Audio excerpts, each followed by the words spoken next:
जहाँ भगवा रंग नजर आए उसे लाल कर दो। अब लौट चले। आज हम एक ऐसे एक्टर की बात करेंगे जिसे देखकर कभी ऐश्वर्या राय कहती थी, मेरा दिल तेरा दीवाना, मैं तो तुझ पे मरती हूँ। वह हीरो जो इतना बेहतरीन था कि जब उसने गाया संदेश आते हैं हमें तड़पाते हैं, तो हर कोई उनकी एक्टिंग का दीवाना हो गया।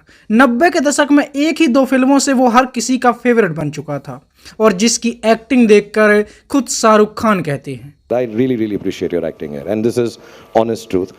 तो हम बात कर रहे हैं ऐश्वर्या राय के साथ ताल से ताल मिलाने वाले और कभी शादी ना करने की कसम खाने वाले एक्टर अक्षय खन्ना की। ताल से ताल मिला। क्यों सिर्फ 6 साल की उम्र में उनके पिता उन्हें छोड़कर चले गए थे? कैसे सिर्फ 19 साल की उम्र में उनके बाल झड़ने लगे? ऐसा क्या हुआ था कि अक्षय खन्ना को लड़कियों और बच्चों से नफरत हो गई और उन्होंने कभी शादी ना करने की कसम खा ली? अरे तो जहर खिला दो कमीनी, सिग्नल पे छोड़ दो, मेरे पीछे क्यों पड़ी हो? और क्यों वो डिप्रेशन में चले गई? और क्या सच में उनके साथ बॉलीवुड ने बेईमानी की है? जानेंगे और भी बहुत कुछ, तो चलिए शुरू करते हैं। यही हर खत में पूछे मेरी माँ। अक्षय खन्ना का जन्म 28 मार्च 1975 को बंबई में उस अभिनेता के घर पर हुआ था जो दूध का बड़ा शौकीन था। वाह, दूध दूध दूध दूध दूध पीने का मजा ही कुछ और है। खासकर वो दूध किसी तंदुरुस्त और दुधारू गाय का हो, आप जैसी। और जिससे कभी माधुरी दीक्षित जैसी हीरोइन कहती थी, आज है तुम पे प्यार आया है। यानी कि विनोद खन्ना, और उनकी मां का नाम था गीतांजलि। अक्षय खन्ना का एक भाई भी है जो बॉलीवुड में एक साइड एक्टर बनकर अपनी रोजी रोटी चला रहा है। बाबा को पकड़ते पकड़ते मैंने अर्जुन को खो दिया है। अक्षय खन्ना की उम्र केवल 6 साल की थी जब उनके पिता विनोद खन्ना अपना परिवार छोड़कर सन्यासी बन गए थे और ओशो की ओस में भीगने के लिए चले गए थे। तू समझा? इस तरह अक्षय खन्ना का पूरा बचपन बिना पिता के ही बीता और उनकी मां ने ही उन्हें पढ़ाया लिखाया। लेकिन पढ़ाई लिखाई में वो उतने ही अच्छे थे जितना एक्टिंग में अर्जुन कपूर। क्या बात कर रहे हैं? उन्होंने अपने कॉलेज के एग्जाम सिर्फ इसलिए नहीं दिए क्योंकि उन्हें पता था कि फेल तो होना ही है, तो एग्जाम हॉल में बैठकर समय बर्बाद क्यों करना। भाई वाह! कुछ समय बाद विनोद खन्ना ओशो की ओस में भीगकर वापस भारत आ गए और अपने बच्चों का प्यार ढूंढने लगे और उन्होंने ठान लिया कि वो अक्षय खन्ना को लॉन्च करेंगे और उसे हीरो बनाएंगे। और अपने ही पैसे लगाकर विनोद खन्ना ने फिल्म बनाई हिमालय पुत्र। न वो इनकार करती है न वो इकरार करे। और अक्षय खन्ना ने इस फिल्म से अपना बॉलीवुड डेब्यू किया।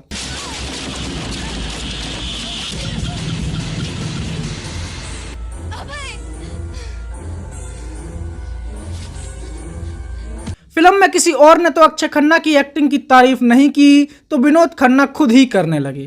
फर्स्ट फिल्म परफॉर्मेंस जो अक्षय ने की है इस फिल्म में, इट्स एब्सोल्युटली ब्रिलियंट। और इस फिल्म में उनकी हीरोइन भी एक नई लड़की ही थी। तूने कैसा जादू किया है, प्यारी समझ गई। फिल्म तो कुछ खास कमाल नहीं कर पाई, लेकिन अब विनोद खन्ना के लड़के थे तो अवार्ड कैसे नहीं मिलता, इसलिए उन्हें बेस्ट डेब्यू एक्टर का अवार्ड भी मिल गया। इसके बाद अक्षय खन्ना एक मल्टी स्टारर फिल्म बॉर्डर में दिखाई दिए और फिल्म का ये गाना तुम बिन ये दिल सुना सुना है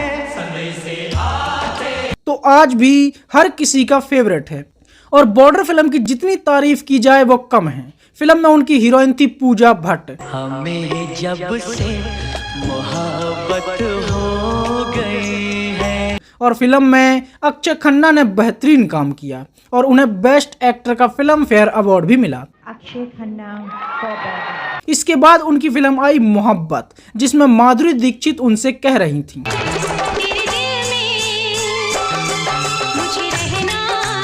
फिल्म में संजय कपूर भी थे और दोनों मिलकर माधुरी दीक्षित के प्यार में ये गा रहे थे, आईना बता कैसे उनका दिल चुराना है। फिल्म के गाने बड़े हिट हुए, लेकिन सिर्फ गाने, क्योंकि फिल्म किसी ने नहीं देखी और ये बहुत बुरी तरह से फ्लॉप हो गई और अक्षय खन्ना ये कहते हुए रह गए। इसके बाद सूर्या की ज्योतिका से उन्होंने कहा डोली सजा के रखना, और यह फिल्म सच में कमाल की थी। फिल्म के गाने भी लोगों ने खूब पसंद किए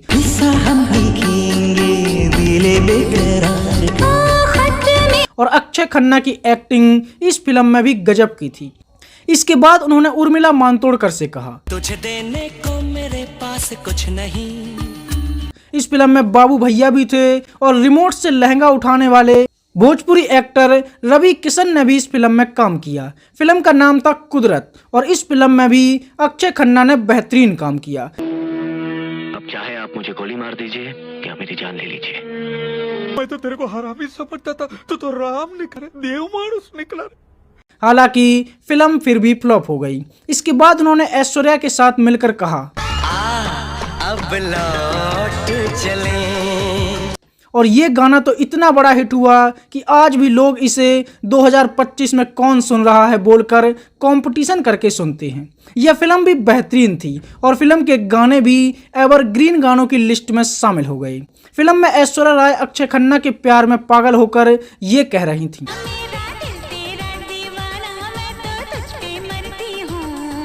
और जब उन्हें अक्षय खन्ना नहीं मिले तो उन्होंने ये गाया।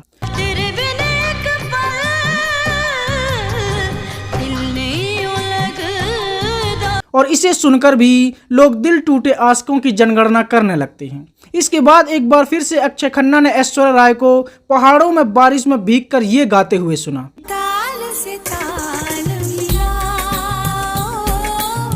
और वो उसकी खूबसूरती पर मरकर कहने लगे माना जान है तू मेरे वास्ते, माना जान। इस फिल्म में अनिल कपूर भी थे जो ये गा रहे थे और अक्षय खन्ना की तो इस फिल्म में बात ही अलग थी। इसके बाद एक मल्टी स्टार फिल्म आई दिल चाहता है और इस फिल्म में अचानक से सबका चॉकलेटी हीरो एक गंजा बनकर सामने आया जिन्हें देखकर हर कोई शौक में रह गया। मान गए सिड, तेरी चॉइस तो बिल्कुल। हालांकि यह फिल्म बहुत ही बेहतरीन थी और इसने हर किसी का दिल जीत लिया। कभी सोचा है कि शायद हर साल यहाँ ना तो एक तरफ 10 साल में एक बार भी मिलना मुश्किल हो। लेकिन लोगों के सामने एक सवाल था कि अपनी पिछली ही फिल्म में हीरो जैसा दिखने वाला एक्टर अचानक से साइड एक्टर कैसे दिखने लगा और उनके झड़ते बालों ने उनकी जिंदगी बदल कर रख दी, जिसकी चर्चा हम आगे के वीडियो में करेंगे। इसके बाद अक्षय खन्ना अजय देवगन के साथ दीवानगी लेकर आए और इस फिल्म में अजय देवगन ने एक सनकी आदमी का किरदार निभाया। झूठ, और मैं एक मुस्लिम को निर्दोष साबित कर रहा हूँ। इसके बाद आई हमराज और इस फिल्म में पहली बार अक्षय खन्ना विलन बने और क्या ही गजब के विलन बने।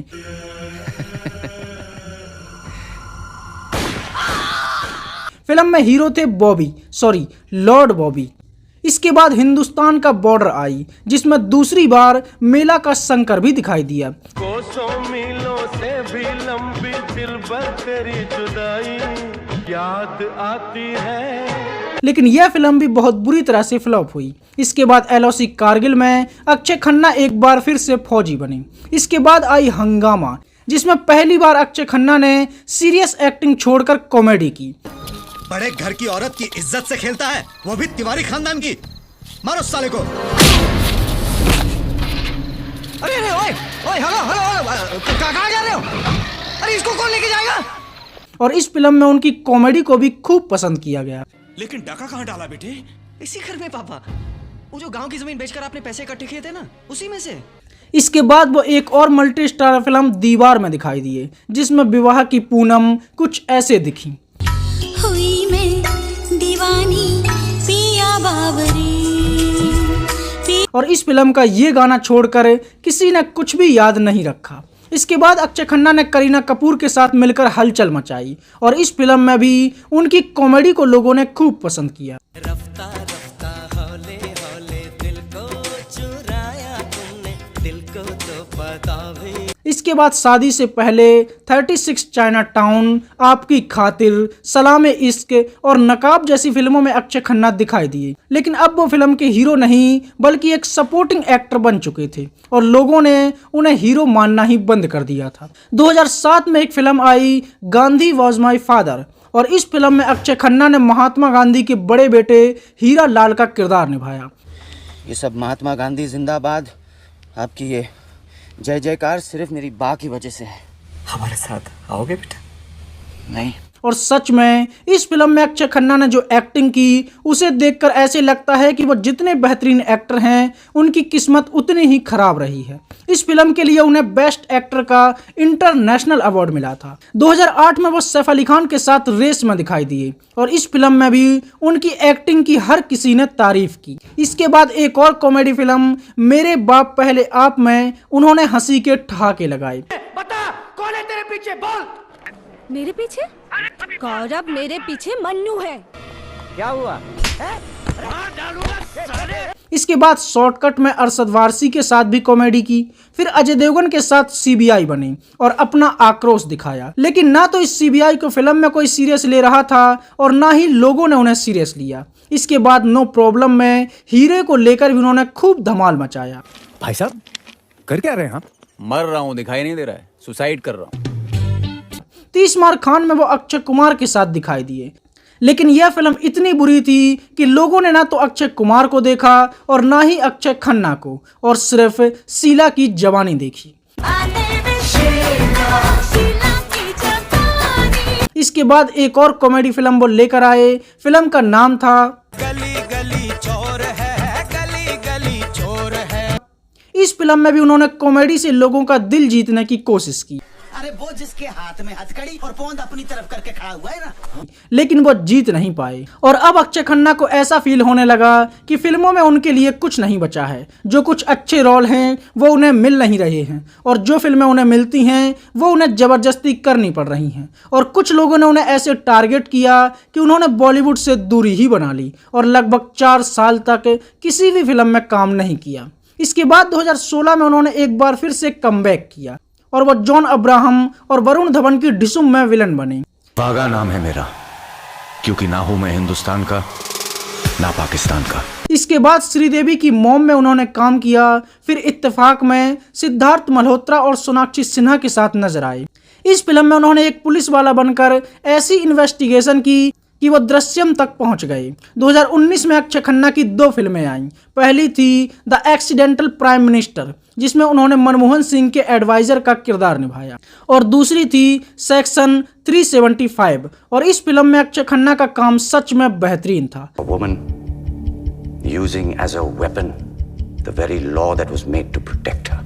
फिल्म की कहानी भी दिमाग को घुमाने वाली थी और इस फिल्म में अक्षय खन्ना ने एक वकील का किरदार निभाया था। इसके बाद सब कुशल मंगल, स्टेट ऑफ सीज, हंगामा 2 जैसी फिल्मों में भी अक्षय खन्ना दिखाई दिए और 2022 में आई अजय देवगन की बेहतरीन फिल्म दृश्यम 2, जिसमें अक्षय खन्ना के किरदार ने सबका ध्यान खींच लिया। एक और चीज हुई थी 2 अक्टूबर को, गेस करोगे?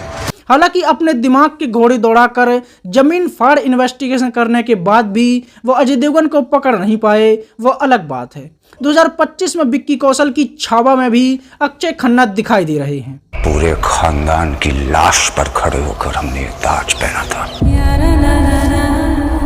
और सच में उन्हें देखकर ऐसा लगता है कि अगर उन्हें सही रोल शुरू से मिले होते और बॉलीवुड ने उनका टैलेंट पहचाना होता तो वो आज एक सुपरस्टार होते। कुछ लोगों ने उनसे कुछ ऐसी फिल्में भी छीन ली जिससे अक्षय खन्ना को बहुत नुकसान हुआ। कुछ फिल्मों से उन्हें जानबूझकर बाहर निकलवा दिया गया और जो रोल उन्हें दिए गए वो उनके लिए सही नहीं थे। जैसे तारे ज़मीन पर फिल्म पहले अक्षय खन्ना को ही मिली थी, लेकिन आमिर खान ने उन्हें फिल्म से बाहर करवा दिया था और खुद इस फिल्म के हीरो बन गए थे।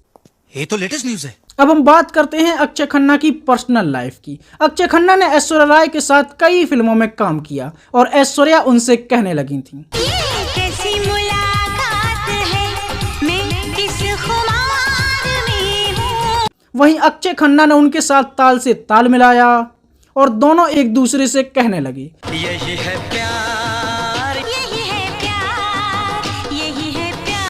लेकिन यह रिश्ता पर्दे के पीछे ही रहा और कभी भी आगे नहीं बढ़ सका। इसके बाद रिया सेन और नेहा के साथ भी उनका नाम जुड़ा। इसके बाद तारा शर्मा के साथ वो लंबे समय तक रिलेशनशिप में रही और दोनों ने कस्में वादे भी कर लिए। लेकिन फिर अचानक से तारा जॉन अब्राहम की बॉडी देखकर फिसल गई और उन्होंने जॉन अब्राहम के प्यार में पड़कर अक्षय खन्ना को छोड़ दिया और अक्षय खन्ना का दिल बुरी तरह से टूट गया। रणधीर कपूर अपनी बेटी करिश्मा कपूर की शादी अक्षय खन्ना से ही करना चाहती थी, लेकिन करिश्मा कपूर की मां ने अक्षय खन्ना को रिजेक्ट कर दिया। एक समय पर करीना कपूर अक्षय खन्ना की फैन थी और अक्षय खन्ना उनके बचपन के क्रश थे, लेकिन बाद में अक्षय खन्ना का गंजापन देखकर करीना कपूर का इश्क का भूत उतर गया। दिल को तो पता भी ना चला। अक्षय खन्ना केवल 19 साल के थे जब उनके बाल अचानक से झड़ने लगे थे और देखते ही देखते वो बाला बन गए। उनकी गलती ये रही कि ना तो उन्होंने हेयर ट्रांसप्लांट करवाया और ना ही कभी विग पहनी, जिसका असर यह हुआ कि बहुत जल्द उनकी जिंदगी पूरी तरह से बदल गई। वह हीरो से साइड एक्टर बन गए। लोग उन्हें अलग नज़र से देखने लगे, उनका लुक बिगड़ गया और लड़कियां उनसे दूरी बनाने लगीं। अब एक गंजे आदमी के साथ कोई भी लड़की रहने को तैयार नहीं थी और जिस कारण उनकी पर्सनल और प्रोफेशनल दोनों तरह की जिंदगी बर्बाद हो गई। और अक्षय खन्ना पर इसका इतना असर हुआ कि वो डिप्रेशन में रहने लगे और उन्हें लड़कियों से ऐसी नफरत हुई कि उन्होंने कभी भी शादी ना करने की कसम खा ली। मुझे कोई शौक नहीं है बच्चा पैदा करने की, कोई मतलब ड्रीम नहीं है कि एक दिन मेरे इतने बच्चे होंगे और खेल। अक्षय खन्ना आज भी सिंगल हैं और खुद को मैरिज मटेरियल नहीं मानते और कहते हैं नहीं, मेरी पूरी दुनिया से मैं शादीशुदा हूँ, पूरी दुनिया से। खैर, उतार चढ़ाव सबकी जिंदगी में आते हैं। अक्षय खन्ना ने अकेले अपनी जिंदगी को अपनी शर्तों पर जीना चुना है। वो आज भी सिंगल हैं और अपनी जिंदगी अपने अनुसार जी रहे हैं। तो यह थी विनोद खन्ना के बेटे अक्षय खन्ना की कहानी। जब से तुम्हें मैंने देखा सनम, मेरी आंखों में तुम